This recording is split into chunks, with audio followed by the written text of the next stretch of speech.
እነዚህ ልጆች ካደጉ እዛ አካባቢ ላይ ማንኛውም ናቹራል ዲዛስተር ቢመጣ በእነሱ ምክንያት ነው የሚባለው። ለምሳሌ አንድ ወንድ ሲያገባ የሴት ወገን ለሱ ክብር ሲል ወጥተው ይገረፋሉ። እኔ ቦታው ላይ ተገኝቼ ባየሁት አመራ አካባቢ ላይ አንዲት ህፃን ልጅ ራሷ እንግዲህ መገረፊያዋን ይዛ መታ ለወንድ ሰታ እንግዲህ ደም በደም እስከሚሆኑ ድረስ ይደረጋል።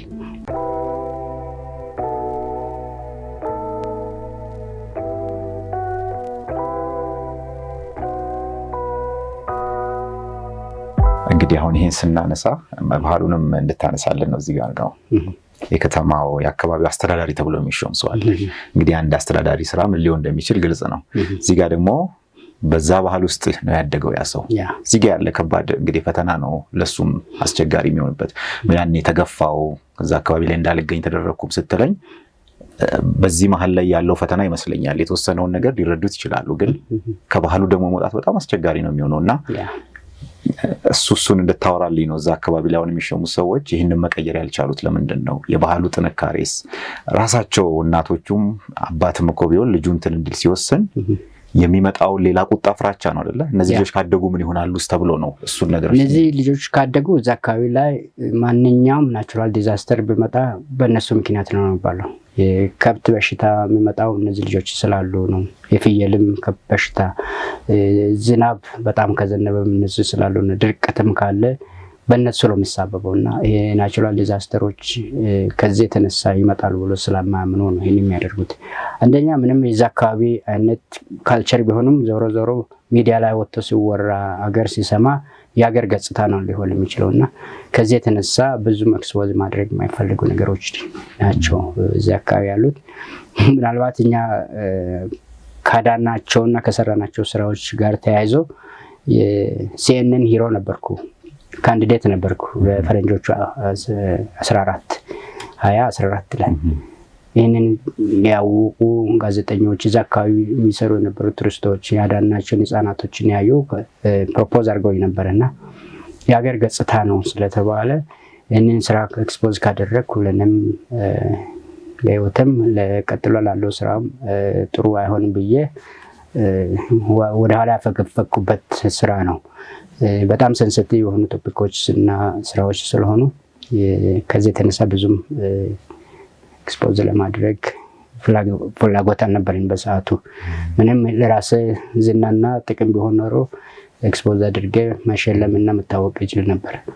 ነገር ግን ከዛ ውስጥ አንድ ልጅ ማዳን የሚችልበት እድሎች ለምን ይጠፋሉ ማለት ነውና ሴንሲቲቭ የሆኑ ነገሮች ናቸው እዚህ አካባቢ የሚሆኑት። ዛሬስ በድፍረት ትናገረዋለህ? በዛ ደረጃ የሚያስፈራው ነገር ቢያንስ አልፏል ትላለህ? ዛሬም መናገሩም ስጋት አለው? የማይፈልጉ አካላቶች እዛም እዚህም ሊኖሩ ይችላሉ። እዛ መናገሩ እዛ አካባቢ ያለው ማህበረሰብ ይጠቅማል፣ ለማዳን የምትችልበት እድሎችን ይጨምራል። ያኔ ማህበረሰብ ለማስተማርም ለመቀየርም እድሉን ይሰጣል። ነገር ግን አንዳንድ ጊዜ ያው የአንዳንዶቹ መጥፋት ለአንዳንዶቹ ጥቅም ይሆናልና እንደዛ መሆኑን እንደ ጥቅም የሚያዩ አካላቶች ይጠፋሉ ብዬ አላስብም። እንግዲህ በሚያሳዝን ሁኔታ መጀመሪያ ላይ እነዛን 10 እናቶች ከነልጆቻቸው አድናለሁ ብለህ በዝግጅት ወቅት ተቀድመሃል። ከዛ በኋላ ግን ሌሎቹን ለማዳን እስካሁንም እየሰራችሁ ነውና ምን ያክል ሰዎች ከዛ አካባቢ ላይ ከሞት ድነው እናንተ መካከል ላይ እንዲኖሩ አደረጋችሁ? ከዛ በኋላስ ህይወታቸውን ምናምን ሲታሰብ እንግዲህ ዛሬ ብለኛል እዛ አካባቢ የሚያስተዳድረው ልጅም ሚንጌ የተባለ ነው። ያ የተባለው ቁጣ የለም። እንግዲህ የሚቀየሩት እነዚህ ሰዎች እየተለወጡ ተመልሰው እዛ ቦታ ላይ ሲገኙ ነው።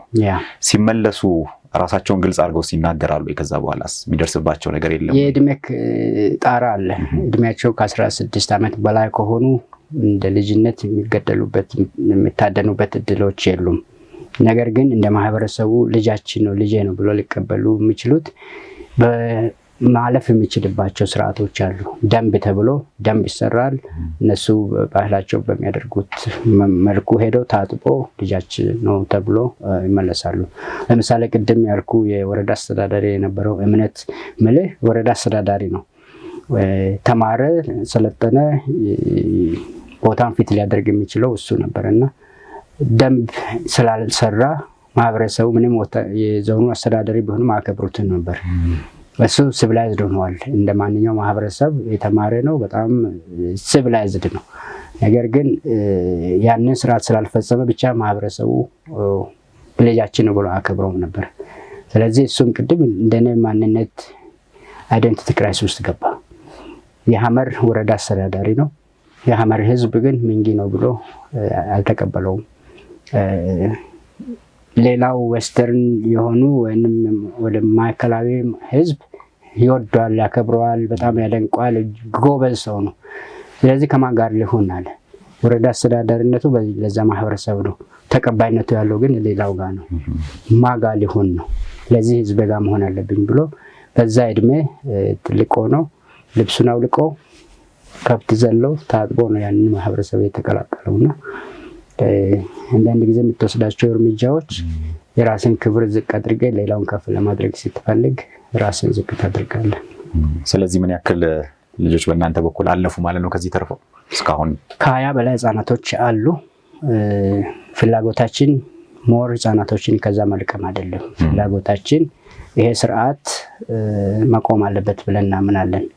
እነዚህ ህጻናቶችን አንድ ጊዜ ከዛ ከወረዳ አስተዳዳሪው ጋር ተነጋግሬ በዛን ሰዓት እኛ ጋር ሐዋሳ አንድ ሄሊኮፕተር አለች፣ የሚሽነሪዎች ሄሊኮፕተር፣ ሚሽነሪዎች መሄድ የማይችሉባቸው ቦታዎች የሚያደርሱ ሄሊኮፕተር ነበርና እሷን ተከራይቼ እነዚህ ሚንጊ ህጻናቶችን ይዤ ሄድኩኝ። እዛ ጉባኤ ላይ ያሉ ሄሊኮፕተር ወስደ እዛ ሐመር ላይ አስብ እንግዲህ እዛ ላይ አርፈ ልጆችን አውጥተ እዛ ማህበረሰቡ ጋር ስታናግር ልጆቹን ይዤ ሲሄድ በጣም ገረማቸው፣ ተደነቁ። ማህበረሰቡ ጋር ይዤ ገባው ጉባኤ ላይ ልጆቹን አሳየው። እነዚህ ልጆች እናንተ የነበሩ ናቸው፣ ሚንጊ ተብሎ የተጣሉ ናቸው። በእነሱ ምክንያት መዓት ይመጣል የተባሉ ህጻናቶች ናቸው። እኔ ጋር ይኖራሉ። እነሱ በመምጣታቸው እኔ በጣም ተባርከበታለሁ።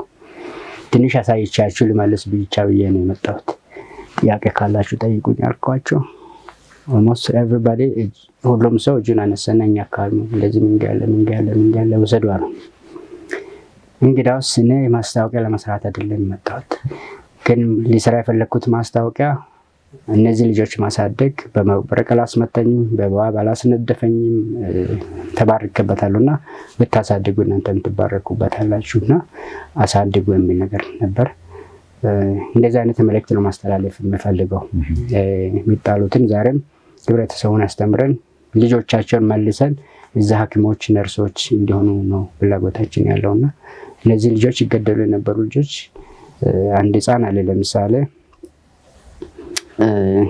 የዛው ሰው የዘመዶች ናቸውና የወረዳ አስተዳደር ልጆቹን ያካዳኑት የሱ ዘመድ አንድ ህፃን ነበር። ገና ጥርስ ሊመጣ ስል ፈቀፈቁትና ጥርሱን ገደሉት እዛው ያሉ። ነገር ግን ታወቀና ሊገሉት ሲሉ ነጋ መጣ። አሁን ጥሩ ልጅ፣ በጣም ቆንጆ ልጅ፣ በጣም ለግላጋ ምን ያህል ልጅ ወጥቷል። አሁን እሱ ልጅ ፎቶ እየላክን ፎቶ ራሱ ማየት አይፈልጉም ነበር በልጅነት ለቤተሰቦቻቸው ስንልክ። አሁን እያደገ ስመጣ አምጣልን እና ያለን አሉ። ወሰድናቸውና እንዴት እንደወደዱት ነገራችን። ለዚህ ሲያዩት ፍሬውን ሲያዩት ይቀበሉታል፣ ያምኑታል፣ ይቀየራሉ ብለን ነው የምናስበው። እንግዲህ አንዱን ነው እዛ አካባቢ ላይ ያነሳ ነው አለው። ይሄ ነገር እዛ ጋር ብዙ የሚያቆየን ይመስለኛል። ብዙ ልትነግረን የሚችል ነገሮች አሉ። ሌሎች ማህበረሰቦች አሉ በተለያየ ችግር ውስጥ ሆነው ተረስተው ማለት እንችላለን። እንዲታወቁም ነው አንድም እያደረክ ያለው። ይሄ ማህበረሰብ እዚህ ውስጥ ነው፣ ሌሎችም አሉና ስለ ሌሎቹም እንድትነግረን ብዬ ነው። ከዚህ በፊት ከአንተ መጀመሪያ የሰማሁት አለ የባጫ ማህበረሰብ ሰምቼ አላውቅም ነበረ። በጣም የተለዩ ብዙዎቻችን ሰምተን የማናውቃቸው ግን መነገርና መቀየር ያለበት ብዙ ነገር እዛ አካባቢ አለና ስለ ሌሎቹም እንደው ትንሽ ነገር አጫውተን ብዬ ነው። ማንጃ አለ በጣም እንደውም ከፍተኛ ቁጥር ያላቸው እንደዚህ ከፋ አካባቢ ያሉ፣ ደቡብ ኦሞ አካባቢ ከፍተኛ ሁኔታ ያሉ አሉ። በጣም ሪስፔክት የማይደረጉ በእጅ የማይነኩ እንደ ሰው የማይቆጠሩ ማህበረሰብ አለ። ለምሳሌ እነሱ ልጆች ሁለት ማየት የማይችሉ ህጻናቶች አሉ። ከዛ አካባቢ የመጡ ማንጃን ሆነ እንደገና አይኔ ጠፍቶ አስብ አይደለም አይኔ ጠፍቶ አይኔ ሳይጠፋም ሰው ማህበረሰቡ አይቀበልም። እነዚህ ልጆች ያመጣዋቸውና አሁን ያስተማርኳቸውን ያሳደጓቸው ያለው ልጆች ናቸው። ታለንታቸው ልነግርህ አልችልም። በቃ ከሌሎቹ የላቁ ናቸው። በቀለል ያለ አንድ ምሳሌ ነገር ስፖርተኛ አይደለም። አንድ ልጅ ወደ 14 13 አካባቢ ነው። በተፈጥሮ ጠንካራ ነው። ከትናንት ወዲያ ዝም ብለህ እስቲ ፑሽ አፕ ስራ አልኩት። 100 ሰራ። 100 ፑሽ አፕ ምንም ኤክሰርሳይዝ አድርጎ ማያውቅ ሰው ፑሽ አፕ ሰራ። ሴቷ ልጅ ከዛ የመጣች ያለች ስለ ኢትዮጵያ የጻፈችውን ግጥም ልነግርህ አልችልም። ራሷ ነች የጻፈችው፣ በእጇ ነው የምታነበው። ታለንትድ ናቸው። ያ ማህበረሰብ እንደ ሰው የማይቆጠር ማህበረሰብ ናቸው፣ ግን ከሰው በላይ የሆኑ ናቸው ብዬ ነው የሚመሰክረው። ምክንያቱም ያንን ሁሉ ተጽዕኖ ችለው ሰው ይሆናሉ። እና ባጫ ያልኩ ማህበረሰብ ቁጥራቸው ትንሽ ነው፣ ወደ 2000 አካባቢ ቢሆኑ ነው። አንድ ሃይስኩል የጨረሰ ልጅ የለም። አንድ የት አካባቢ ነው ያሉት እነሱ? ኦምራት አካባቢ ነው። እነዚህ አሁን አሳ ብቻ እያጠመዱ የሚበሉ ናቸው። እዛ ስኳር ፋብሪካው ጋር ከፋብሪካው ጋርም ተያይዘው እነሱ አሁን ኑሯቸው ራሱ ከባድ እየሆነባቸው ነው። እዛ አሳ ነው የሚበሉት፣ ሌላ ነገሮችን የማይለምዱ ልጆች ናቸው እኔ ጋር መጥተው የነበሩት። ኢትዮጵያ ናቸው እነዚህ ብለህ የሚያሰኙ ነገሮች አሉ። ዛሬ አንድም ሃይስኩል የጨረሰ ልጅ የለም። እኛ እነዛን ማህበረሰብ ስንደርስ ከፍተኛ ትምህርት 4ኛ ክፍል የተማረ ልጅ አቋርጠዋል። እነዚህ ማህበረሰቦች ምን አይነት ተጽዕኖ እንዳለባቸው ማወቅ የምትችለው ስትሄድና ያንን ማህበረሰብ ስታናገር ብቻ ነው። አንዱ ሲነግረኝ እንደውም በድህነት እንድንቆይ ራሳችን ያደረግነው ሀብታም ቢሆን ከጎረቤት ክልሎች ወይንም ዞኖች ላይ መጥቶ ያለንን ሁሉ ሊቀሙ ሲሉ ይገሉናል። ስለዚህ ለመኖር ስንል ድሃ ሆነን የምንኖረው። ፍየል አንገዛም፣ ላም አንገዛም፣ ምንም ነገር እንዲኖረን አንፈልግም። ምክንያቱም ለመኖር ስንል እስከዛ ድረስ ተጽዕኖ ያለባቸው ማህበረሰቦች ያሉበት ነው። ሀብት ካፈሩ ሞት ነው የሚተርፋቸው። ሞት ነው የሚተርፋቸው።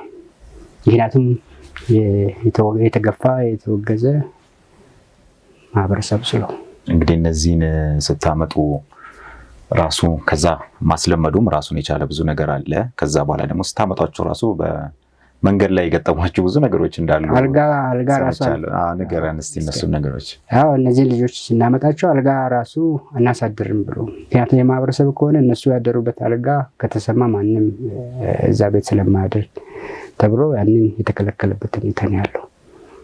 ለማውጣት ራሱ በጣም አስቸጋሪ ነው። ቅድም እንዳልኩ አሁን ማንጃዎቹን ስፖንሰር የምናደርጋቸው ልጆች ነበሩ። በንች ማጅ ላይ እዛው ተጽዕኖ ስለነበረ እዛው እናስተምራለን ብለን በጣም ተጽዕኖ ስለነበረ ሐዋሳ ለማስተማር አካባቢ የከለከለበት ሁኔታ ነው ያለው። ይዛቸው አትወጣም። እነዚህ ልጆች ከወጡ ከተማሩ ጥያቄ ያነሳሉ፣ መመለስ የማንችለው ይሆናል፣ መማር የለባቸውም ተብሎ።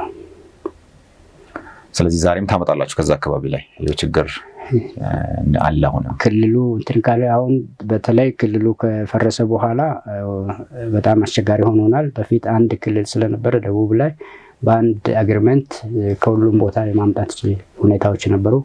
አሁን ክልሉ ከፈረሰ በኋላ ከሁሉም ጋር የማምጣት ሁኔታዎች ለየብቻ ካልተፈራረምክ በስተቀር ምቹ ሁኔታዎች የሉንም። አሁን እንግዲህ በአጠቃላይ አሁን አቤኔዘርም ሌሎቹ የምትሰሯቸው ስራ ላይ ምን ያክል ልጆች አላችሁ? እንግዲህ ይሄ ስራ አንዳንዶቹ የገቡትም ጨርሰው ይወጣሉ። እሱ ሁሉ እንዳለ በአጠቃላይ እንትኑ እንዲኖረን ነው፣ ምስሉም እንዲኖረን ከየት ቦታ ላይ ያመጣችኋቸው ትንሿ ኢትዮጵያ ነች የሚል ነገር ቅድም አውርተናል። ያንን እንድንል ያበቃንስ ምክንያቱ ምንድን ነው? እነሱን ነገሮች ትንሽ አውራን። ደግሞ ከ45 ብሔረሰብ በላይ ህፃናቶች አሉ።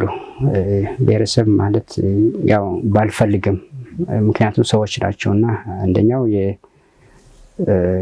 ከትግራይ ልጆች አሉ፣ ከኦሮሚያ አሉ፣ ከአማራ አሉ፣ ከደቡብ ከሌለበት የለም፣ ከጋምቤላ አሉ።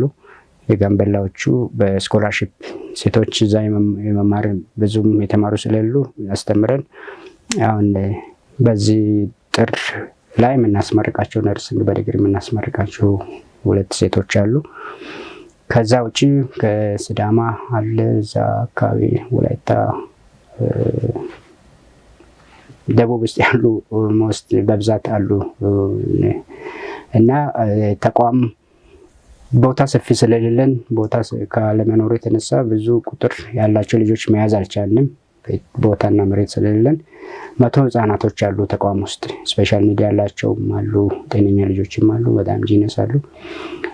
ዩኒቨርሲቲስ እየተማሩ ያሉ ከ10 በላይ ህጻናቶች አሉ። ሜዲሲን እየተማሩ፣ ፋርማሲስት፣ ኮምፒውተር ሳይንስ እየተማሩ ያሉ አሉ። ሎው እየተማሩ አሉ። ማየት የተሰናቸው ሐዋሳ ከተማ ውስጥ ብቻ የሚኖሩ እና ዩኒቨርሲቲዎች ውስጥ የምናስተምራቸው 98 ማየት ማይችሉ ህጻናቶች ልጆች አሉ። ስፖንሰር አድርገን የምናስተምራቸው ቦታ ካለመኖሩ የተነሳ እዛው ያሉን ስፖንሰር የምናደርጋቸው። ከዛ ውጭ አሁን ግሎባል ፒስ ባንክም የአቤኔዘር ልጅ ነው። በዛ ደግሞ ሀገራዊ የሆነ ከሀገርም አልፎ ከሌሎች ሀገሮች ጋር ሁሉ ስራ ሊያሰራን የሚችል ተቋም ያለው በአቤኔዘር ስር ነው። ምንም ራሱን ችሎ የወጣ ቢሆንም የአቤኔዘር ልጅ ነው። ስለ ግሎባል ፒስ ባንክ በደንብ እናወራለን። ይሄኛውን ጨርሰን ለማለፍ እንግዲህ ይህን ያህል ልጆች ሰብስባችሁ ቤት ተከራይታችሁ ስትኖሩ ማን ነው የሚደግፋችሁ? እንዴት ነው ይህንን ሁሉ ነገር ሸፍናችሁ እነዚህ ልጆች የተንከባከባችሁ እየኖራችሁ ያላችሁት? እንግዲህ ያው ረጅም ጊዜ ነው ይህን ስራ ስንሰራ እና አሜሪካ እንሄዳለን፣ አውሮፓ እንሄዳለን ፋንድሬዝ እናደርግ ስንሄድ እኛ ፋንድሬዝ አይደለም የምናደርገው፣ ፍሬንድ ሬዝ ነው የምናደርገው። ስለዚህ ስራችን ረጅም ጊዜ የሚፈልግ ስራ ነው። በእኛ ዘመን ብቻ ተሰርቶ የሚያልቅ ስራ አይሆንም ብለን የምናስበው። ስለዚህ ሞዴላችን ለየት ያለ ነው። ሞዴላችን ይህን ስራ ለማስቀጠል ብዙ ዓመት የምንሰራበት ስራ ነው። ለልጆቻችን የምናስተላልፈው ለልጆቻችን የሚተላለፍ ከሆነ የእርዳታ አድማሳችን ሰፊ መሆን አለበት ብለን ስላመንና ስላሰብን በሄድንበት ቦታ ሁሉ $100 ወይም $50 $10 አዋጡን አንልም። ሰዎች ራሳቸው እንዲሰጡን ነው የምናደርገው። ስለዚህ ስራችን የምንሰራው በግራንት አይደለም፣ በስፖንሰርሺፕ ነው። ግለሰቦች ስፖንሰር እንዲያደርጉን እናደርጋለን። ሞዴላችን ቅድም እንዳልኩት 100 ሊትር የምትሰጥ ላም ከምትኖረን 100 ላም 1 ሊትር የምትሰጥ ብትኖረን ይሻላል የሚል ፕሪንሲፕል ነው ያለን። ሚክስ ላይ ሰራ ይችላል፣ ለእኛ ግን በጣም ጠቅሞናል። ምክንያቱም 100 ሊትር የምትሰጥ እንደ አሜሪካን ላም ልትሞት ትችላለች። እሷ የሞተች ቀን 100 ሊትር አንድ ላይ ይቀራልና 100 አበሻ ላም ብትኖረን 100 አንድ ቀን ላይ አትሞትም። ስለዚህ 2 ላም ስትሞት 2 ሌላ ትተካለህ እና በውጭ ሀገር ያሉ አሜሪካም አውሮፓም የተለያዩ ሀገሮች ውስጥ ያሉ ግለሰቦች ስፖንሰር ያደርጉናል። እርዳታችን የምናገኘው ከውጭ ነው። ጥሩ። እንግዲህ ይሄ ሁሉ የመጣችሁበት መንገድ አሁን ደግሞ ወደ ሌላ ስራ አሸጋገራችሁ። ግሎባል ፒስ ባንክ እዚህ ጋር ነው የሚመጣው። እንግዲህ ባንክ ሲባል እናውቀዋለን፣ የፋይናንስ ገንዘብ ተቀምጦ የሚሰራውን የባንኩን ስርዓት እናውቀዋለን። ይሄኛው ደግሞ ከዛ የተለየ ነው። መቼም አንተ ቁጭ ብለህ እኔ ስለሱ ማብራራት አልችልም፣ ግን የሰራልህ ይመስለኛል። የመጣህበትም የሄድክበትም መንገድ በቅርብ ያሉ ጓደኞችንም ሳናግር አንዳንዴ 5 ደቂቃ አርጋው ቢኖር ኖሮ እዚህ ጋር ይሄን ሰውዬ ጓደኛ አድርጎት ነበር ይላሉ። ሰው መያዝ በጣም ትችልበታለህ ይላሉ። ይሄው ልምድህን ያመጣው ከዛ ደግሞ ከግሎባል ፒስ ባንክ ጋር ደግሞ አገናኝልኝ፣ ዛሬ ላለው ችግራችን ሊፈታ የሚችል አማራጭ ነው ብላችሁ ታምናላችሁ እናንተና። እዚህ ሀሳብ ላይ ደግሞ ትንሽ እንቆያ። ግሎባል ፒስ ባንክ ማን ነው? ግሎባል ፒስ ባንክ ቅድም እንዳልኩ አቤኔዘር በጣም ጀግና ተቋም ነው። ብዙ ተቋም ወልደዋል። አቤኔዘር የወለደው ልጅ ነው ብዬ ስል አቤኔዘር በጣም ጎበዝና ጥሩ ልጆችን ወልደዋል። አንድ ሌላ ተቋም አለ፣ ነፃነት የሚባል ከአቤኔዘር የወጣ ድርጅት አለ። ዛሬ ምናልባት እኔ ጋ ቅድም ያልኩ ቁጥር 3 ጊዜ እጥፍ የሚሆን ህፃናትን የያዘ ወደ 300 ህፃናቶችን የያዘ ከአቤኔዘር ውስጥ የወጣ ድርጅት አለ። ከዛ ነፃነት የሚባለው ድርጅት ደግሞ ሌላ ልጅ ወልዷል። አቤኔዘር አያት ሆነዋል። ሰው ብቻ አይደለም ወልዶ ተቋም ይወልዳል። እና ከዛ አንደኛው ልጁ ግሎባል ፒስ ባንክ ነው። ግሎባል ፒስ ባንክ የተወለደው እንግዲህ ረጅም ዓመት ስራ ስንሰራ ካየነው ነገር የብዙ ዓመት ሪሰርች ነው ብዬ ነው የሚገልጸው። የሚፈናቀለውም ሚስፕሌስም ዲስፕሌስም የሚጣለውም እነዚህ ልጆች ሰላም ከማጣት ነው። ሰላም ያለባቸው ሀገሮች ውስጥ የማይደረጉ ነገሮች ነው በእኛ ሀገር ላይ የሚሆኑት። ስካንዲኔቪያ ሄደ ብታይ ህፃን አይጣልም። አይደለም ለመጣል ቅጫም ከተገኘበት ወይም ቅማል ከተገኘበት ወይም ልብስ ቆሽሾ ከተገኘ ይቀማል። ምክንያቱም ይወስዳል፣ ያሳድጋል፣ ይፈልጋል። እኛ ጋም ልጅ አይወደድም አይፈቀድም ማለት አይደለም። ነገር ግን አስገዳጅ ሁኔታዎች ቅድም የጠቀስናቸው የወለደችዋ ልጅ ወስዳ የምትጥለው ማህበረሰቡ ስለማይቀበላት ነው። ማህበረሰቡ ካልተቀበላት ብቻ ማሳደግ አትችልም። ስለዚህ ሰላም አታገኝም። ሰላም ስለማታገኝ ወስዳ ትጥላለች። ዛሬ በየከተማው ተወልዶ የሚጣሉ ህፃናቶችን ወልዳ 9 ወር ሆዳ ውስጥ ቆይታ ወስዳ ስትጥላ ስትመጣ ሰላም ይኖራታል ብላ አታስብ። እንደውም ይህንን አስመልክቶ አንድ ፊልም አሰርተን ነበርና ጸጸት የሚል ነው። ታሪኩ የሚያጠነጥነው ወልዳ የጣለች ተማሪ ነበረች ወይም ስራ ፍለጋ የወጣች ልጅ ናት። በአጋጣሚ አረገዘችና ወለደች። ያንን ልጅ ማሳደግ ስለማትችል ጣለች። ቀን ወጣላት፣ ሀብታም ሆነች። በፊት ጥላ የነበረችበት ወይም ሰታ የነበረችበት ቦታ ልጁን ፍለጋ ስትሄድ ታጣለች። መጨረሻ ላይ ጸጸቱ ነውና ራሷን አጠፋች። ራሳቸው ዛሬ ልጆችን የሚጥሉ ልጆች ናቸው። ካውንስሊንግ አልተደረጉም፣ ለማንም አልተናገሩም። ያ ጸጸት ውስጣቸው ነው የሚያድገው እና ከዚህ የተነሳ ብዙ ችግር ይፈጠርባቸዋል። እንደዚህ ያደረጉት ሰላም ስለማገኙ ነው ልጁን ይዘው። ስለዚህ ሰላም አለመኖር ብዙ ዋጋ ያስከፍለናል። ይሄ የመጣለው የሚፈናቀለው ሰው ሁሉ ሰላም ስለሌለ ነው። ሰላም ቢኖር የሚፈናቀል አይኖርም። ሰላም ቢኖር ድህነት አይኖርም። ሰላም ቢኖር ጦርነት አይኖርም። ሰላም ቢኖር ሀብታም እንሆናለን እና ስለዚህ ይህንን ያጠነውን ሰላም እንዴት አድርገን እናምጣ ከሚል የተነሳ ነው። እንደኛ አይነት ተቋማት ለምሳሌ አቤኔዘር አይነት ተቋማት እንዲበዙ አይደለም እኔ ከዚህ በኋላ የምፈልገው። ምክንያቱም ችግሩን መቅረፍ አይችልም። ዛሬም ይጣላል፣ ነገም ይጣላል፣ ተነገ ወዲያም ይጣላል። ምክንያቱም ሰላም ከማጣት ጋር ተያይዘው ነው ይሄ ይመጣል የሚመጣው። እንደ ግሎባል ፒስ ባንክ አይነት ተቋማት ችግሩን ከስር ነቅሎ የሚያጠፋ የሚችል ተቋም እንዲበዛ ነው የምፈልገው። ግሎባል ፒስ ባንክ የጀመርነው ልክ አባይን እንደመገደብ ብለን ነው የምናስበው። ካልገደብነው መስተቀር ይጣላል፣ መፈናቀሉም ይቀጥላል፣ በጎጂ ልማዳዊ ድርጊትም ይቀጥላል። ስለዚህ ችግሮቻችን እንዴት እንፍታ? በመነጋገር እንፍታ። እስቲ አሁን ያለንበት ችግር ሪያላይዝ የማደርግ ሰው የለም። ሰላም አጥተናል አላጠንም ብለን ሰው ብትጠይቅ አዋጥተናል ነው ብለው ሁሉም ሰው። ስለዚህ ካጣ ምን እናድርግ? ሰላምን ሊያመጣ የሚችለው ወታደር ብቻ ነው ወይ? ሚሊሻ ብቻ ነው ወይ? ልዩ ኃይል ነው ወይ? ማን ነው ሰላም ሊያመጣ የሚችለው? ሁላችን መተባበር አለብን ብለን ነው የምናስበው። ህዳሴን ስንገነባ ማን ነው ያዋጣው? ማን ነው ያላዋጣው? ያላዋጣው አለ ወይ? የለም። ስለዚህ ምንድነው ሁሉም ሰው አዋጣና ህዳሴን የሚያክል ትልቅ ሜጋ ፕሮጀክትን ሰራን። የመጨረሻ ትልቁን ያዋጣው ዶሮ ያዋጣችው ሴትዮ ነች። በታሪክ የምናውቀው ትልቅ ቦንድ የገዙ ሰዎች አሉ። ሰው ያለውን ሁሉ አዋጥተው ነው ህዳሴን የገነባው። ሁለተኛ ህዳሴያችን ሰላም መሆን አለበት ብለን ነው እንግዲህ ግሎባል ፒስ ባንክ የምናስበው። ጎዳና ላይ ያለው ልጅ ብታሳትፈው ሰላም ላይ ይሳተፋል። የሚያውቀውን ወይንም ያለው ነገር ኮንትሪቢዩት ያደርጋል። ሰላም ፈልጋለሁ የሚለው ራሱ አንዱ መዋጮው ነው። ሰላም ከሁሉም ሰው በሚዋጣው ሀሳብ ነው ሊመጣ የሚችለው። ዘላቂ የሆነ ሰላም ሊመጣ የሚችለው ሃይማኖትን ሊታካሄድ ይችላል፣ ፖለቲካ አፍሌሽንን ሊታካሄድ ይችላል። ሰላምን ግን የጋራ እናድርግ። ስለዚህ የጋራ የምናድርግ ከሆነ ሀሳብ እናዋጣ። ፖዚቲቭ ሀሳብ፣ ኔጌቲቭ ሀሳብ ሳይሆን ፖዚቲቭ ሀሳብ እናዋጣ። ስለዚህ እንደዚህ አይነት ተቋም ያስፈልገናል ከሚል የተነሳ ነው ግሎባል ፒስ ባንክ ብለን ዓለም አቀፋዊ የሰላም ሀሳብ ባንክ ብለን ያቋቋም ነው እና በከፍተኛ ሁኔታ ተቀባይነት ያለው በኢሊቶች ውስጥ ምንም አይነት ክርክር የማያመጣ አፈጻጸሙ እንዴት አድርገን መሬት እናውድር በሚለው ሁኔታ ላይ ያለ ነው እንጂ በተቀባይነት ሁኔታ መፍትሄው ምንድን ነው የሚለውን ሁሉም ያመነበት ነው።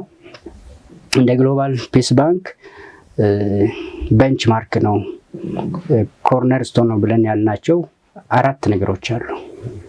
እነዚህም አንደኛው ግሎባል ፒስ ባንክ ጎረቤትን ቅድሚያ እናድርግ የሚል ነው። ይሄ ዲፊኒሽናችን ጎረቤት ማን ነው ከምለው ብንነሳ ጎረቤት በቤት ቀኝና ግራ ወይንም ፊትና ኋላ የሚኖር ሰው ማለት አይደለም። በማንኛውም ሰዓት በየትኛውም ቦታ አጠገብ ያለ ሰው ያንተ ጎረቤት ነው። ስለዚህ ያንን መጠበቅ አለብህ ብለን እናስባለን። ሰው የእናቱን ልጅ የአባቱን ልጅ ወይንም ዘመዶችን ጎረቤት ሊያደርግ አይችልም። ጎረቤት አንተ ማትመርጠው አጋጣሚ የሚሰጥህ ነውና እነዛን ሰዎች መጠበቅ አለብህ። ቡና ስትጠጣ አጠገብ ያለው ሰው ሰላም ብለህ ጎረቤት አድርግ። አውሮፕላን ላይ ስትሳፍር ከዚህ አሜሪካ ሄድ ከተገቢ ከፊት ጎንና ጎን የተቀመጠው ሳታናግረው አትሄድ። ያናገርክ የተዋወቅክ ጓደኛ ሆነ ሄድ። ባስ ውስጥም ቢሆን እንደዚህ ጫማ ያስተረክም ቢሆን ቡና የጠጣም ቢሆን አጠገብ ያለው ሰው ዘመድ አድርግ ነው የምንለው። ሁለተኛ ግጭቶች እንኳን ቢከሰቱ ግጭቶቻችንን በእርቅ እንፍታ፣ በድርድር ሳይሆን ድርድሩ እርቅ የሚወልደው ቢሆን ችግሮቻችን በቀላሉ እንፈታለን የሚል ነገር ነው ያለን። ድርድርን አስቀድመን እርቅን ወደ ኋላ የምናመጣ ከሆነ ሊሳካ አይችልም። ድርድሮች ሁሉ ጊዜ የማሸነፍ ነው የመሸነፍ ጉዳይ ይሆናሉ እርቅ ከሌለበት። እርቅን ብናስቀድም ድርድሮች ሰላማዊ ይሆናሉ፣ ወደ የሚታደርገው ይሆናል። ሶስተኛም ወገን መሀል የሚገባው ነገር አይሆንም ብለን ነው የምናምነው። ሶስተኛ ፍሬንድ ሬዚንግ የምንለው ነው። ቅድም ያልኩት ነገር ነው። ጠላታችንን መቀነስ የምንችለው ካለን ጠላትን መቀነስ የምንችለው በፍቅር እንጂ ገለ መጨረስ አትችልም የሚል እምነት ነው ያለን። ፍሬንድ ሬዚንግ ስናደርግ ጠላቶች ቁጥር እየቀነሱ ወይም ይጠፋሉ። ስለዚህ ጠላት አይኖርን ማለት ነው። ስለዚህ ጠላቶቻችንን ወዳጅ በማድረግ ወይንም የማናቃቸው ሰዎች ወዳጅ በማድረግ ችግሮቻችን መፍታት እንችላለን እንደ ሀገር ብለን ነው የምናስበው። አራተኛው ግጭቶቻችን አንዳንድ ጊዜ መንስኤ ሊሆን የሚችሉት የአይደንቲቲ ብዛት ነው ብለን ነው የምናስበው። አይደንቲቲ መብዛት፣ ለምሳሌ እኔ ሰው መሆንና ኢትዮጵያዊ መሆን ብቻ ከኢትዮጵያውያን ከማንኛውም ጋር አጋጭም፣ ከየትኛውም ሰው ጋር አልጋጭም። ሰው በመሆነ ከማንም ጋር አልጋጭም። ሰው ኢትዮጵያዊ በመሆነ ከኢትዮጵያዊ ጋር ከማንም ጋር አልጋጭም። ከዛ በኋላ ግን የምናመጣቸው ማንነቶች ያጋጩናል። የሃይማኖት ማንነት፣ የፖለቲካ አፊሊዬሽን ማንነት፣ የብሔር ማንነት፣ የቋንቋ ማንነት፣ የጎሳ ማንነት፣ የጎጥ ማንነቶች ናቸው ወደ ግጭቶቻችን ያመጡ ያሉት። እስቲ እነዚህ የሚያጋጩን ከሆነ ለምንድን ነው ታዲያ ለነሱ ብለን የምንሞተው? ለምንድን ነው ሌላ ተጨማሪ አይደንቲቲ የሚያጠፋኝ ከሆነ ለምንድን ነው በሱ ምክንያት የሚጠፋው? እስቲ ሰው እንሁን፣ ሁሉንም እኩል ያደርገናል። እስቲ ሰው ኢትዮጵያዊ እንሁን፣ ሁላችንም እኩል ያደርገናል። ከዛ በተረፈ የሚያመጡ ነገሮች የሚያገዳድሉን ከሆነ ለምን በሱ ምክንያት እንሞታለን የሚል ነው። በተጨማሪ እዛ ላይ እስቲ ሌሎች ሰዎችም ኮንትሪቢዩት እናድርግበት። ግጭቶቻችን እንዴት እናስቀር፣ ሌላ ምክንያቶቹን ሁሉም ሰው ያዋጣ የሚል ነውና ባህላዊ ሴቶች ደግሞ ያስጠናን ያለ ነው። በጣም የሚገርሙ ከተለያዩ ማህበረሰብ ውስጥ እያገኘናቸው ያላቸው ሀሳቦች ዝርዝሩን ሌላ ጊዜ ማወራለሁ ወይንም ዝርዝሩን እናመጣለን እና መፍትሄ ሊሆን የሚችሉ እነሱ ናቸው ብለው ነው የምናምነው። እንግዲህ የመጣችሁበት መንገድ ዛሬ እዚህ ጋር አድርሷችኋል። አንተም በግልህ ብዙ ነገሮችን አይተሃል። እሱን መነሻ እናደርግና አሁን ደግሞ እንደ ሀገር ያለንበት ችግር አለ፣ ለሱም መፍትሄን ያመጣል ብላችሁ ነው ይህን ነገር የምታደርጉት። እንዴት ሊሰራ ይችላል? አሁን መጀመሪያ ለሚሰራ ሰው ለምሳሌ ግሎባል ፒስ ባንክ እንደ ባንክ ካሰብ ነው ባለ አክሲዮኖች ወይም ሜምበሮቹ ማን ናቸው? እንዴት ነው አባል የሚሆኑት? ከዛስ እዛ ውስጥ የሚገኙ ሀሳቦች እንዴት ነው ተመንዝረው የዚህን ሀገር ውስብስብ ችግር ሊፈቱ የሚችሉት? ቅድም ደግሞ አንድ ነገር አነሳ፣ እርቅ ይቀድማል አልክ። አሁን እንግዲህ በምክክር እንፍታ ብለን ሀገራዊ ምክክር ኮሚሽን አቋቁመናል። ሌሎች መንገዶችንም እየሄድን ነው። ስለዚህ በእናንተ ወይ ደግሞ አንተ በግል አስተሳሰብ ያቀዳደምነው ነገር አለ ማለት ነው የእናንተን እንደ ግሎባል ፒስ ባንክ እና ደግሞ አሁን እስቲ እሱ ላይ ያላችሁን ሀሳብ ንገረን።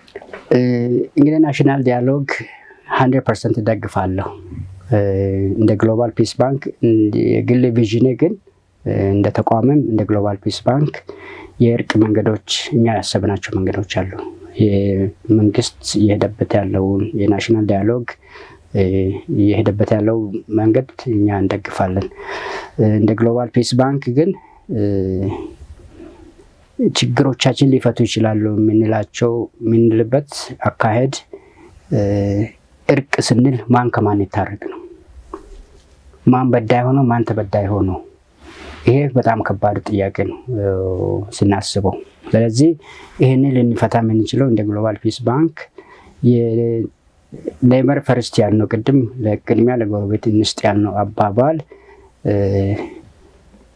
ከጎረቤት እንጀምር ነው። እርቁን እንደ ማህበረሰብ አይደለም፣ እንደ ክልል አይደለም፣ እንደ ጎሳም አይደለም፣ እንደ ፖለቲካል አፊሊዬሽን ሳይሆን ሁሉም ሰው ጎረቤት አለው ብለን እናምናለን። ስለዚህ ከጎረቤት እንጀምር። ጎረቤት ከጎረቤት ጋር ይታረቅ፣ ያበቃል። ምክንያቱም እርስ በርሳችን ተበዳድለናል ነው። እርቅ የሚያስፈልገው በዳዩ ተበዳዩን ብቻ እንዲጠይቅ አይደለም። ተበዳይም በዳዩን የጠየቀ ዕለት ግን በጣም ከባድና ኃይለኛ እርቅ ይፈጠረው ተበዳዩ በዳዩን ይቅርታ የጠየቀ ዕለት ነው። ይህንን ያየነው ጌታችን ኢየሱስ ክርስቶስ የሚያደርጉትን አታውቁም የሚያደርጉትን አውቁምና ይቅር በላችሁ ያለበት ነው። እስጢፋኖስ በድንጋይ ሲወገር ዓይኑን ወደ ላይ አድርጎ ነፍሱን ሲሰጥ የሚያደርጉትን ነገር አውቁምና ይቅር በላችሁ ያለው። ይሄ ከባድ አባባል ነው። ዛሬ ተበዳይ ነኝ የሚል ብሎ የሚያምን ሰው በዳይ ነው ብሎ የሚያምነውን ይቅርታ የጠየቀ ዕለት ከባድ ነው የሚሆነው። ከባድ መሆኑ ምን አይነት ነው? በጣም ዘላለማዊ ዘላቂ የሆነ ሰላም ልናመጣ የሚችለው እርስ በርሳችን ይቅርታ ስንደራረግ ነው። ስለዚህ እንደ ማህበረሰብ እንደ ስርዓትም በዳይ ነው ተብሎ ከፈረድን ማንም ይህንን ኃላፊነት ሊወስድ የሚችል የለም ብለን እናምናለን። ነገር ግን እንደ ጉርብትና እንደ ህዝብ ጎረቤት ከጎረቤት ጋር ይታረቅ። በአንድ ቀን የምንጨርሰው ነገር ይሆናል። የውጭ ፈንድ አያስፈልገንም፣ ዶላር አያስፈልገንም፣ ዩሮ አያስፈልገንም። ነገር ግን አንድ ቀን እንቁረጥ። የቀን ችግር የለብንም። ካላንደር ላይ ይቀመጥልን። ገና ላይ ይሁን ፋሲካ ላይ ይሁን መስከረም ላይ ይሁን ቀን እንቁረጥና እንደ ሀገር በዛን ቀን ሁሉም ሰው ከጎረቤቱ ጋር እርቅ ይፍጠር። ይህ ሁሉ አሁን ያለንበት መስ ይቀራል ብለን እናስባለን። ምክንያቱም የሰላም ችግር የሰላም እጦት የለብኝም ብሎ የሚያስብ ማንም ሰው ያለ አይመስለኝ። እንደ ኢትዮጵያ ሰው ከአንድ አካባቢ ወደ ሌላ አካባቢ ሄደው መስራት፣ ከአንድ ቤት ወደ ሌላ ቤት የመሄድ፣ ከአንድ ዞን ወደ ሌላ ዞን ሄደው የመስራት፣ የመኖር፣ የማግባት፣ የማፍቀር፣ የማስተማር እድል ሊኖረን የሚችለው በእርቅ ስንፈታ ነው ብለን ነው የምናስበው። ለዚህ የውጭ ሀገር ሰፖርት ሶስተኛ ወገን መጥቶ እንዲያደራድረን እንዲያስታርቀን አሁን ብዬ ነው የማስበው። ምክንያቱም እንደ መጥፎ ጥርስ ሐኪም ሌላው አካል መጥቶ እንደዚህ አይነት ስራ የሚሰራ ከሆነ አንዱን ችግር አውጥቶ ሌላ ተክሎብኝ ነው የሚሄደው። ስለዚህ ችግራችን እኛው ራሳችን እንፍታ የሚል ነው እንደ ግሎባል ፒስ ባንክ። ይሄ ሀሳብ እንግዲህ ጎረቤት ለጎረቤት መድረስ ወይ ደግሞ ጎረቤትን ማስቀደም የሚለው እንግዲህ እንደ አስፈላጊነቱ የሚሰፋ የሚጠባ ሀሳብ ነው አይደለ? ስንለው ከተማ ለከተማ ሊሆን ይችላል፣ ስንለው ሀገር ለሀገርም እያለ ነው የሚሄደው አይደል? እንደዛ ነው አስተሳሰቡ እርቁ ሲባል። ጎረቤት ሀገሮቻችን አሁን ሰላማዊ ብን ነው። ለምሳሌ 6-7 ሀገር አለ። ኬንያ አለ፣ ሱዳን አለ፣ ሶማሊያ አለ፣ ጅቡቲ አለ፣ ኤርትራ አለ። ከነዚህ ጋር ሰላም ቢኖረን አስብ ምን አይነት ሀገር ነው የሚኖረን? ከጎረቤት ሀገሮች ጋር ሰላም ስታደርግ ጎረቤት ክልሎች ይሳ ከሲዳማ ከኦሮሚያ ጋር፣ ኦሮሚያ ከሶማሊያ ጋር፣ ሶማሊያ ከኤርትራ ጋር፣ ከትግራይ ጋር ብናደርግስ ኦሮሚያን የነካ እኔን የነካ ነው ብሎ ቢልስ አማራን የነካ እኔን የነካ ነው ቢልስ ኦሮሚያ ምን አይነት ሰላም ሊኖረን ይችላል? ምን አይነት ልማት ሊኖረን ይችላል? ምን አይነት ዴቨሎፕመንት ሊኖረን ይችላል? ያንን ለማድረግ ቴክሳስ እኛን ብቻ ነው ወስዶ ሌላ ሰው የውጭ አካል ይወስዳል ብዬ አላስብም። ቅድም አንድ ጥያቄ አንስቼልህ ነበር፣ ማናቸው እዚህ ሀሳብ ባንክ ውስጥ መቀላቀል የሚችሉት ብዬ ነበርና ሀሳብ አለኝ የሚል ሰው ለማንኛውም ሰው ክፍት ነው? እንዴት ነው የምትሰሩት? ቅድም የሆነ ጥያቄ ጠይቀኛል። እሺን የግሎባል ፒስ ባንክ አባል ማን ነው ያልከኛል። መጀመሪያ ግሎባል ፒስ ባንክ አባል አይደለም የሚያደርገው፣ አካል ነው የሚያደርገው። ግሎባል ፒስ ባንክ አካል ማን ነው ብትለኝ፣ ሁሉም ሰው ሰላም ችግር አለበት፣ ሰላም እጥረት አለብን፣ ዳቦ አይደለም ዛሬ ያጠነው፣ እንጀራ አይደለም ያጠነው ሰላም ነው የሚል አካል ሁሉ ሊያዋጣ የሚችል ለሰላም ኮንትሪቢዩት አደርጋለሁ የሚል በሙሉ አካል ነው የሚሆነው፣ አባል አይደለም የሚሆነው። ምክንያቱም ልዩነቱ ምንድነው? አባል ይመጣል ይሄዳል፣ አካል አይመጣም አይሄድም። እጄ ከሰውነት ተነጥሎ መኖር አይችልም። ስለዚህ ሰላም ፈላጊ ከተገናኘ አይነጣጠልም። ስለዚህ ሰላም ይፈልግ የሰላም እጥረት አለበት። ምናልባት እኔ ሴፍ ቦታ ነኝ፣ እናቴ ሴፍ ቦታ አይደለችም፣ አያቴ ሴፍ ቦታ አይደለችም፣ ልጄ ሴፍ ቦታ አይደለችም፣ ለልጄ ሴፍቲ ያስፈልጋታል የሚል ልጆች ትምህርት ቤት ሄደው በሰላም እንዲመለሱልኝ እፈልጋለሁ የሚል የልጆች ጠባቂ ነኝ ብቻ አይደለም፣ ሌላም ይጠብቃታል። እኔ ስራ ቦታ ሲሄድ ልጄን የሚያይልኝ ሰው ያስፈልገኛል ብሎ የሚል ሰው በሙሉ ባለቤቴ ገበያ ደርሳ በሰላም እንድትመለስ የኔ ጥበቃ ብቻ ሳይሆን የኮሚኒቲ ጥበቃ ያስፈልጋታል ብሎ የሚል ሰው ሁሉ የግሎባል ፒስ ባንክ አካል ነው ሊሆን ይችላል ብለን የምናስበው። በጣም ጥሩ። እሺ እያጠቃለልን ነው። የተወሰኑ ሀሳቦች እንግዲህ እዚህም እዛም እየረገጥኩኝ ማጠቃለያ እንዲሆኑ የተወሰኑ ሀሳቦች አነሳለሁ። የቅድም ረጅም ሰዓት የፈጀንበት እዚህ ደቡብ አካባቢ ያለውን ነገር ስናነሳ ነበረ። አንዱን ፓርት ብቻ ነው ያየነው ብዬ አስቤ ነው። ቦታው ላይ እንደመቆየት እዛ አካባቢ ላይ እንደመስራት ያንተን ሀሳብ መስማት ስለምፈልግ ነው። ለምሳሌ እንደነ ሱሩማ ያሉትን አካባቢዎች ብናይ እዛ አካባቢ የሚፈጸሙ በባህል ያሉ ነገሮች ብዙ ናቸው። እንግዲህ ሁለት ጎራ ከፍሎ በሀሳብ ሊያከራክር የሚችል ነው። ለምሳሌ አንድ ወንድ ሲያገባ የሴት ወገን ለሱ ክብር ሲል ወጥተው ይገረፋሉ። እኔ ቦታው ላይ ተገኝቼ ባየሁት አመራ አካባቢ ላይ አንዲት ህፃን ልጅ ራሷ እንግዲህ መገረፊያዋን ይዛ መታ ለወንድ ሰታ እንግዲህ ደም በደም እስከሚሆኑ ድረስ ይደረጋል። ይሄ በአንድ ወገን ሲታይ ለመቀበል በተለይ በዚህ ጊዜ በጣም ከባድ የሆነ ሀሳብ ነው። በሌላ በኩል ደግሞ ካየነው እቺ ሀገር ቱሪስቶች ጎርፎ ሄዱ የሚያዩት ነው። ምን ይሰማሃል አንተ እንዲህ አይነቱን ነገር ስታይ? እንዴት ነው ይሄ ነገር ሊስተካከል ወይስ ተፈቅዶለት በዚህ ነው መቀጠል ያለበት ወይ? በጣም ጥሩ ጥያቄ ነው። ይሄ መስተካከል አለበት ብዬ ማስበው መስተካከል አለበት ብዬ ስል አንድ ጊዜ የነበረውን ሁኔታ ግልጽ ላድርግ። እዛ አካባቢ አሁን አንድ ሴት ለማግባት እስከ 35 ከብት ጥሎሽ ይሰጣል። ይህንን ለመስጠት ከልጅነቷ ጀምሮ እያጠራቀመ ነው ወደዛ አካባቢ የሚደርሰው። ክላሽ ይሰጣል ጥሎሽ ነው ተብሎ እዛ ማህበረሰብ ውስጥ ይሄ ለምን ይደረጋል ብሎ ከክልሉ የተማሩ ሰዎች ይሄ መቅረት አለበት ብሎ ሄዶ ያስተምራቸዋል። 35 ከብትና አንድ ክላሽ ብዙ ነው አላችሁ። ይሄን ተዋላችሁ። አንድ ጊዜ ሐዋሳ ላይ አንድ መንግስት ባለስልጣን ሰርግ ደግሶ ከዛ አካባቢ የመጣ ሰው ያያል።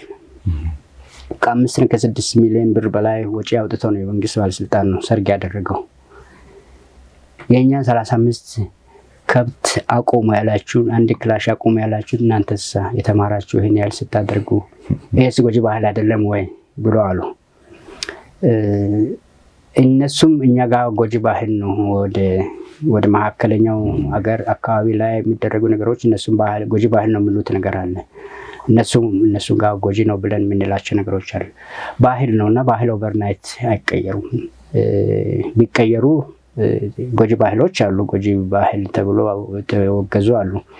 ለምሳሌ 10 12 15 ዓመት ልጅ ተገርፋ ጀርባው እንደዚህ ደም በደም እስኪሆን ድረስ እየሆኑ አይናቸውን እንኳን ብሊንክ አደረጉም። ይሄ ሊቀር የሚችለው አሁንም ቅድም ለመጥቀስ እንደሞከርኩት የተማሩት ይህንን እያደረጉ አይደሉም። ልጆቻቸው ከተማሩ ይህንን አያደርጉም፣ አይቀጥሉም። ምክንያቱም ጎጂ ነው፣ ያማቸዋል።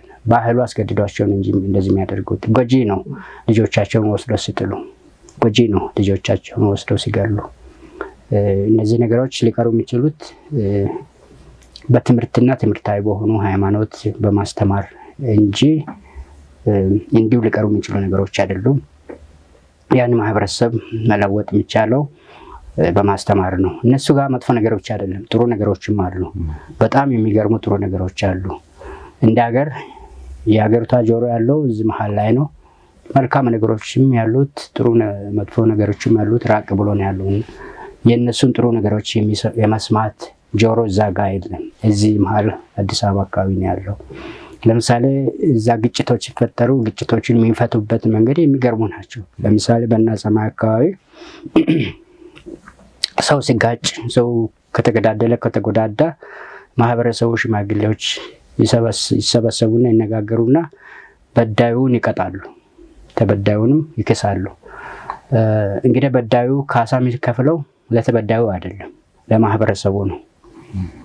እዛ ላይ ለነበሩ ለተነጋገሩ ሽማግሌዎች ክፍያውን የሚከፍለው ቅጣቱን የሚከፍለው ለምንድን ነው ሲባል ተበዳዩ ያለ ለምንድን ነው ሲባል ቅም እንዳይዝበት ነው።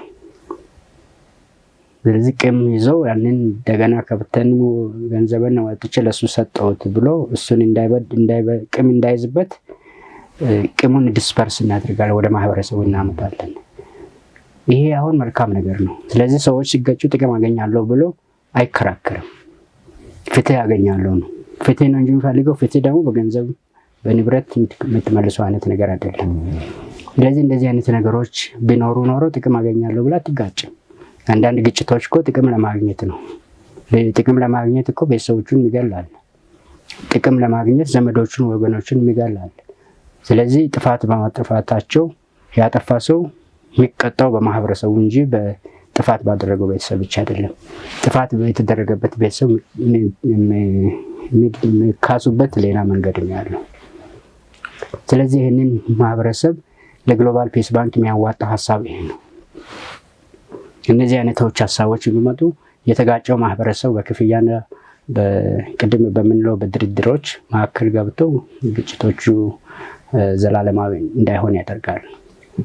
በጣም ጥሩ። እሺ፣ ብዙዎቹን ነገሮች ስነካ የቤተሰብ ነገር ጀመርንና ባለቤት ላይ ነው ያቆምነው። አሁን በደንብ እስቲ ንገረን። ከዛ በኋላ እንግዲህ ቤተሰብ ሰፍቷል። ልጆች ሁሉም እዚህ ነው የተወለዱት? አስተዋውቀን፣ ባለቤትንም ልጆችንም በደንብ እንትን ንገረና ስለ ቤተሰብ ትንሽ እንድናወራ ፈልጌ ነው። ልጆቼ የተወለዱት ሁለቱ እዚህ ተወልደዋል፣ ሶስቱ እዛ ነው የተወለዱት። የተሰሩት ግን እዚህ ነው። እነዚህ ልጆችን በሙሉ ሜድን ኢትዮጵያ ናቸው ነው የምንለው። ያው ስንቀልድ እንደዛ እንላለን።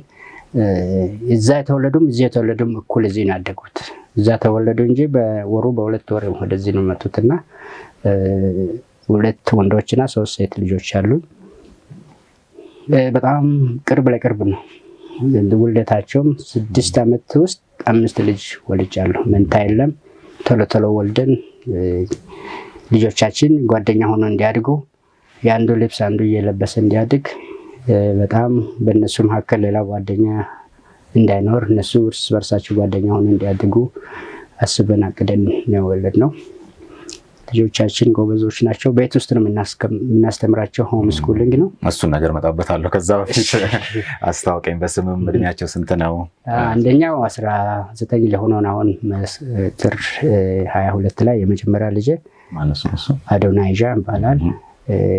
ታናሽየው ታለንትድ ናቸው ልጆች፣ በጣም ትምህርት ጎበዝ ናቸው። አዶናይዣ የሚባለው ሙዚቀኛ ነው።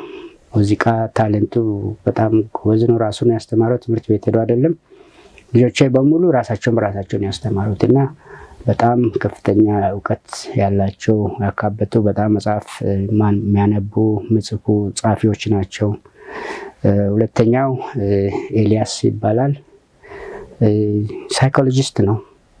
ገና ሃይስኩል 11ኛ ክፍል እያለ ያላነበባቸው የማይጽፋቸው ነገር የለም። 8ኛ ክፍል እያለ መጽሐፍ ጽፏል። አላሳተሙም እንጂ ጎበዝ ነው።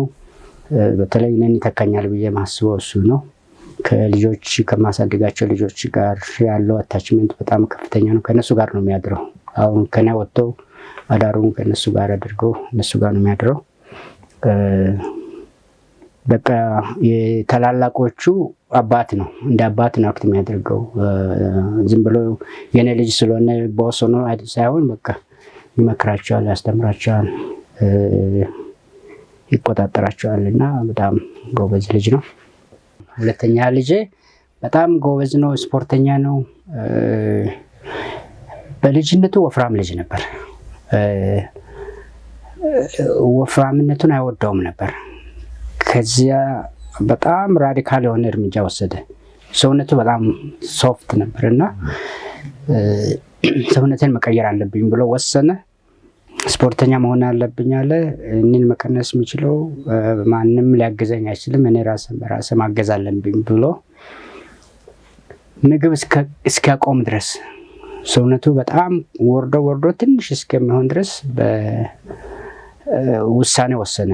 ይህንን ውሳኔ ወሰነው አንድ ጓደኛ አይደለም፣ ልጅ ነው፣ በእሱ እድሜ ያለ ነው። አንድ ከውጭ የመጣ ልጅ ከቼክ የመጣ ልጅ ነበርና በጣም ጠንካራ ልጅ፣ በእሱ እድሜ ያለ ሰውነቱን በጣም የተቆጣጠረ በጣም ጎበዝ፣ አእምሮ ሻርፕ የሆነ ልጅ ነበር።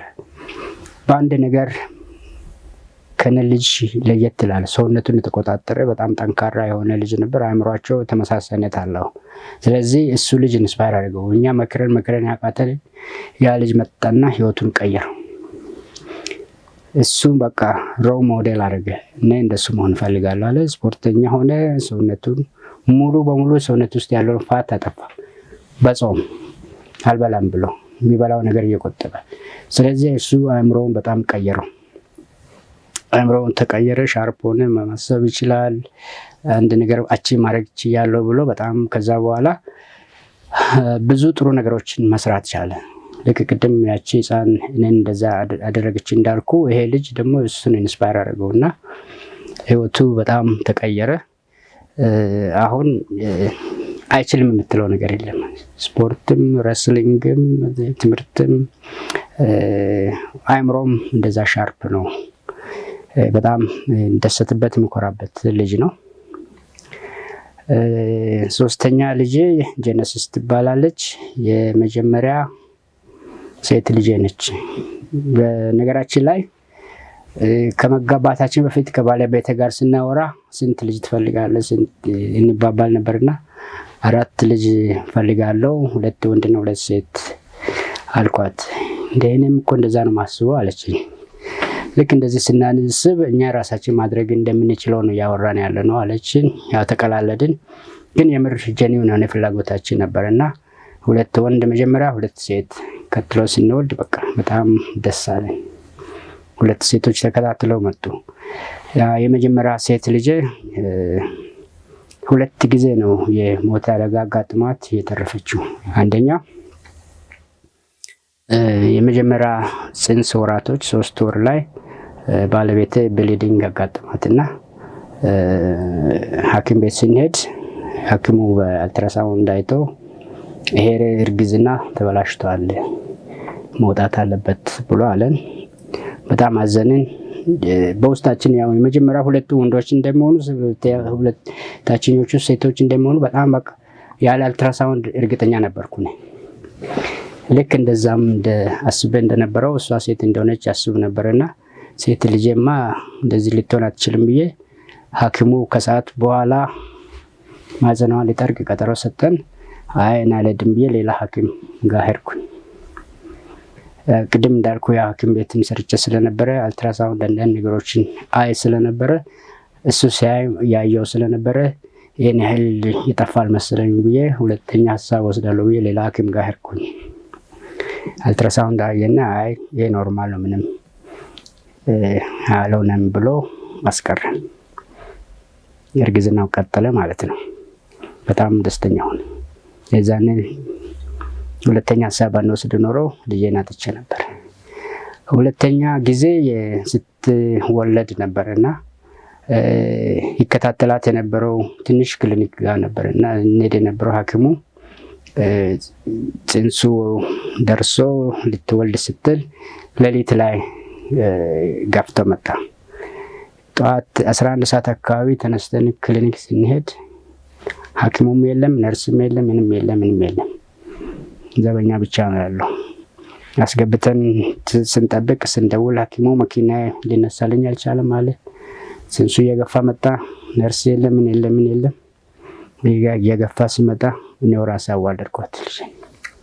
ሐኪሙ ሲመጣ ኮርዱን ቆርጬ ሁሉ ነገር አድርጌ ልጄን አቅፌ ያለ ነው እሱ መጣው።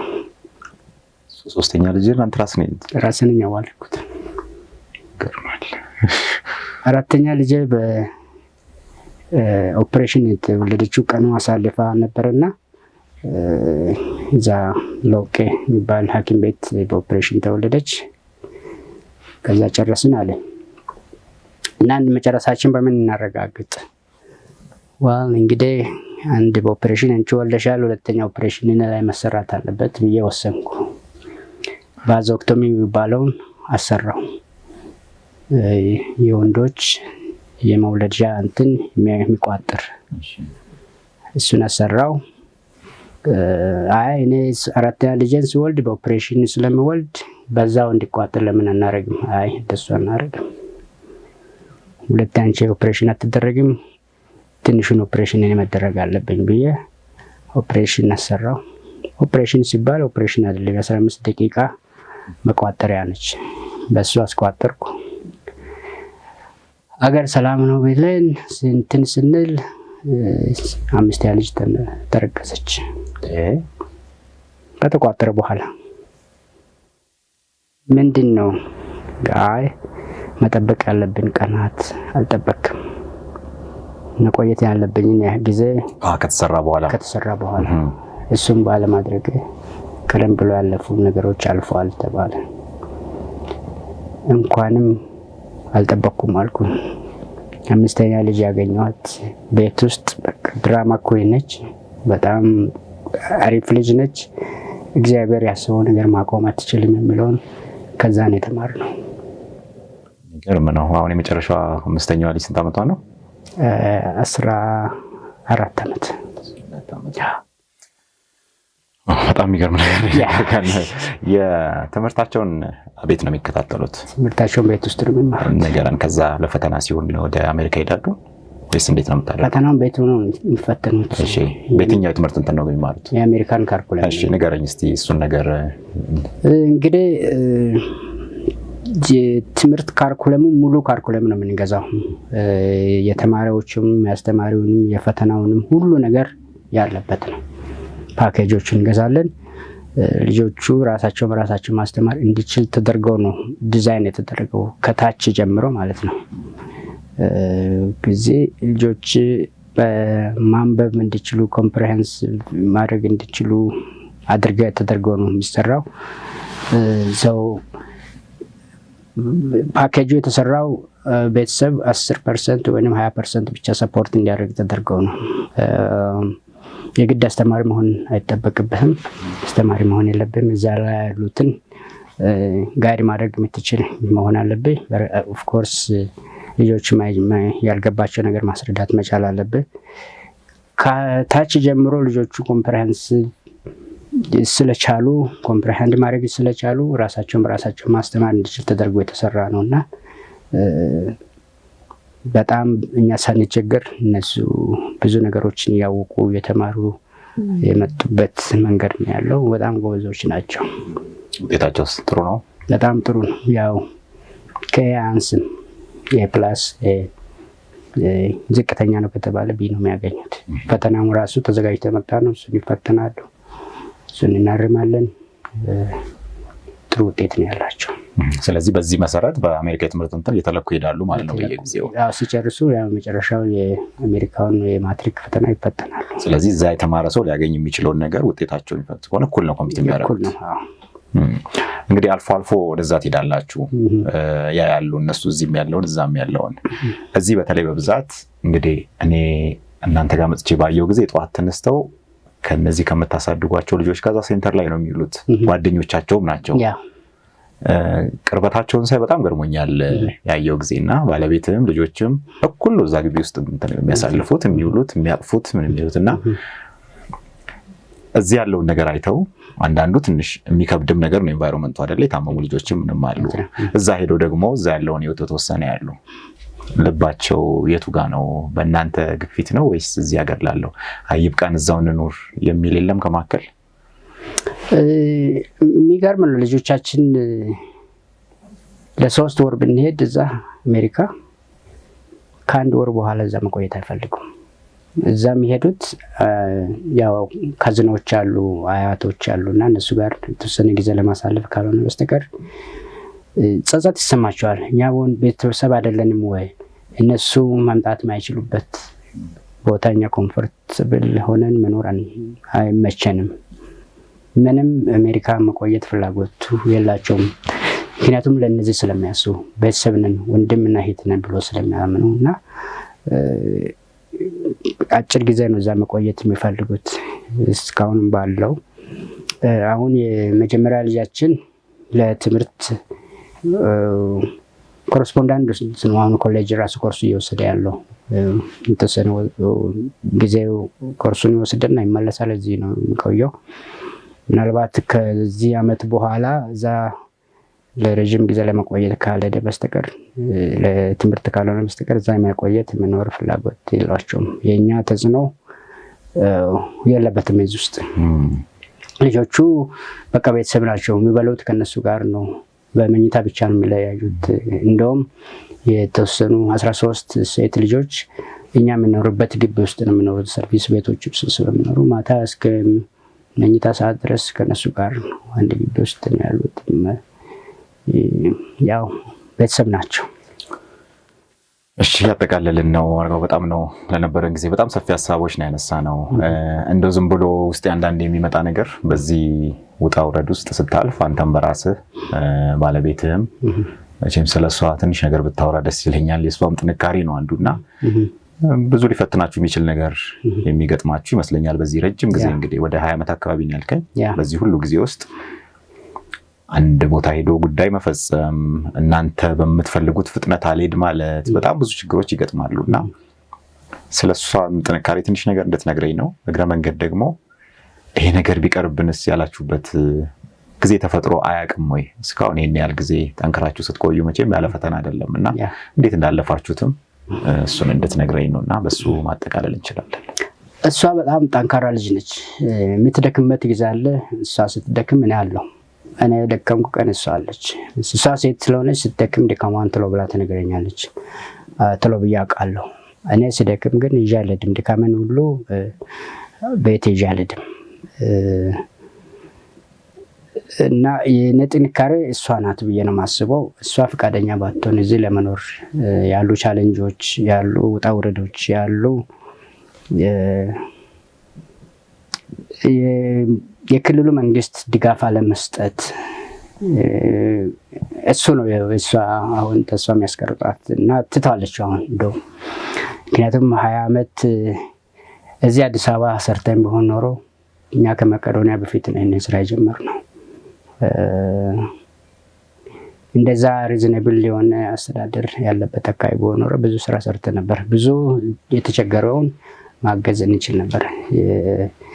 ለራሳችን ኮምፎርት አስበን አናውቅም። ለራሳችን ኮምፎርት እና ምቾት ብናስብ ኖሮ ቅንጅት ምርጫ ጊዜ ወደዚህ ባልመጣን ነበር። ብዙ ውጣ ውረዶች ነበሩ። ብዙ ሰላማዊ ሰልፎች ነበሩ። የምንኖርበት ከተማ ብዙ አስፈሪ ነገሮች ነበሩ። ያንን ሁሉ ለራሱ ኮምፎርት የሚያስብ ሰው ቶለሬት አያደርግም። ያንን ሁሉ ቶለሬት እንድናደርግ ችለን እንድንኖር ያደረገን በእኔና በሷ መካከል ያለው ጥንካሬ ተደምሮ ነው። የድምር እንትን ነውና ዛሬ ያው የቤት ኪራይ የሚታውቀው ነው። ልጆቹ ልናኖራቸው የምንፈልገው አይነት ቤት አይደለም እያኖረን ያለ ነው። ምክንያቱም የኪራይ ቤት እንደፈለክ ልታደርገው አትችልም። ቢዝነስ ሳይሆን ደግሞ እንደዚህ አይነት ተቋማትን ስትሰራ ቦታ ለመኖር የመንግስትን ችግር ተሸክመ በራስ ተከሸላ ብቻ ስታደርግ ያማል። እሱ ፓርት ስራ ያመህም፣ ግን ይህንን የሚሰማ አስተዳደር አለመኖሩ ያማል። 20 ዓመት ቀላል ጊዜ አይደለም። ያው እድሜያችን እዚህ ላይ ጨረስን ማለት ነው። ይህን ሁሉ ስናደርግ አይዞህ በርታ የሚል አካባቢ ላይ ያለው አስተዳደር አለመኖሩ አንዳንድ ጊዜ እንደውም እድሎቻችን የሚቀማ አይነት ስራዎች ነበሩና የሚያሳዝኑ ጉዳዮች ያሉ እሱን ሁሉ አልፈን እንግዲህ የተሰጠንን ጊዜ በዚሁ እንጨርስ ብለን እየሰራን እነዚህ ነገሮች ግን ሳያቆሙን ወደፊት እየሄድን አካባቢያዊም ሀገራዊም ስራዎች እየሰራን ያለ ነው። ዛሬም በራሳችሁ ግቢ ነው ተከራይታችሁ ልጆቹን የምታኖሩት አይደል? አሁን የኪራይ ግቢ ውስጥ ነው። እንግዲህ የመጨረሻ ሀሳብ እንድትሰጠኝ ነው። ብዙ ቦታ ላይ ደርሰሃል፣ ብዙ ስራዎችን ሰርተሃል። ምንድነው እዚህ ሀገር ላይ ማሳካት የምትፈልገው በግል ማየትስ የምትፈልገው ምንድን ነው? የመጨረሻ ከዚህ በኋላ ቢሆን ብለህ የምትመኛቸው ነገሮች ምንድን ናቸው? ቅድም እንዳልኩ ተቋም ማለት መሬት የረገጠ ሲሆን ነው፣ አልበለዚያ አየር ላይ ነው ሆኖ። ተቋም ማለት ካንተ በኋላ መኖር የሚችል በአንተ መኖር ብቻ የሚኖር ተቋም አይደለም። የሚመኘው ነገር የራሳቸው የድርጅቱ የራሱ የሆነ ቦታና መሬት መቀመጫ ዘላቂ የሆነ ቀጣይነት ያለው ቢኖረው እና መስራት ብንችል እመኛለሁ። ለቀጣይ ትውልድ ለቀጣይ ለልጆቼ ወይም ስራው ለሚያስቀጥል ሰው ማሳለፍ የሚችለው አሁን ባለበት ሁኔታ ሳይሆን ራሱን ችሎ ወይንም ራሱን በራሱ የሚችልበት ሁኔታ ላይ አድርሼ ሪታየር ባረግ የሚል ነገር ነው ያለኝ።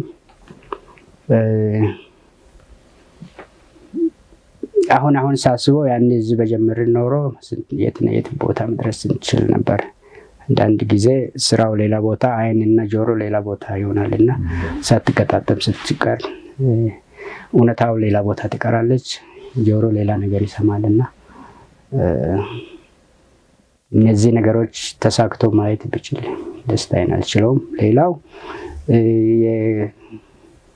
የህፃናቶቹ መኖሪያ ብቻ ሳይሆን የግሎባል ፒስ ባንክ የሁሉም ሰው ባንክ ሆኖ ሁሉም ሰው የሰላም ባንክ አካል ነኝ ብሎ ሁሉም ሰው መታወቂያ ይዘው የሰላም ባንክ አካል ነኝ ብሎ አንዱ ከአንዱ ሲገናኝ በመታወቂያ የሚተዋወቅበት፣ ለምሳሌ በቋንቋ የሚግባባ ሰው ከአካባቢ ወጣ ብሎ ቋንቋ ሲሰማ እንደሚሰማው ወይንም በሃይማኖት አንድ አይነት የሆነ ሌላ ቦታ ሄዶ ያንን ሃይማኖት ሲሰማ ደስ እንደሚለው ወይንም ሌላ ሀገር ሄደ የሀገርን ቋንቋ እና ሰው ሲታይ ደስ እንደሚልህ የግሎባል ፒስ ባንክ አካል ነኝ ብሎ ከክልል ወደ ክልል ሲሄድ የዛ አካልና አባል የሆኑትን ሰዎች ሲያገኝ ደስታ እንዲሰማው በሃይማኖትም በቋንቋውም በዘርም በቋንቋውም ሳይለያይ ነገር ግን አንድ የሆነ የሰላም ሀሳብ አካል በመሆን ብቻ ደስተኛ የሆነበትን በዛ ተገናኝተው ሰላም ባባልበትን በዛ ተገናኝተው ሰላም የሚደራረግበትን ዓለም ማየት ፈልጋለሁ። በጣም ነው የምናመሰግነው። እንግዲህ ጉዳዮች የስራው በጣም ብዙ ነው። ዛሬ አዲስ አበባ ላይ ያለ ስትባል ነገ አንደኛው ጠረፍ ላይ ነው የምትገኘው። ብዙ ሩጫ እንዳለብህ አውቃለሁ። ከዛ ሁሉ ጥድፊያና ሩጫ ላይ ጊዜን ሰጥተህ ከሐዋሳ ድረስ ተገኝተህ ስቱዲዮአችን ስላሳለፍነው ጊዜ እንደ ቤተሰብ ነው ያወራነው። እንግዲህ እንደ ቤተሰብ ነው ፕሮግራማችንም። ጥሩ ጊዜ ነበረን። በጣም ነው የማመሰግነው። በሌላ ጊዜ እንግዲህ ሊያገናኘን የሚችል ብዙ ጉዳይ ይኖረናልና ለአሁኑ ግን ለሰጠን ጊዜ በጣም እናመሰግናለን። እጅግ አድርጌ አመሰግናለሁ። አክብረህ ከዛ ድረስ ጠርተኝ የፕሮግራሜ የመጀመሪያ እንግዳ በማድረግ ትልቅ ክብር ይሰማኛል። ትልቅ ክብር አለኝ ላንተ። ተከታታዮቻችን እናንተም አብራችሁን ስለሆናችሁ እናመሰግናለን። እንደ ቤተሰብ ዛሬ ከነበረን እንግዳ ጋር የነበረን ቆይታ ይህንን ይመስላል። ሳምንት በሌላ ሀሳብ ሌላ እንግዳን ይዘን እንመለሳለን። አብራችሁን ስለቆያችሁ እናመሰግናለን። መልካም ጊዜ ይሆንላችሁ።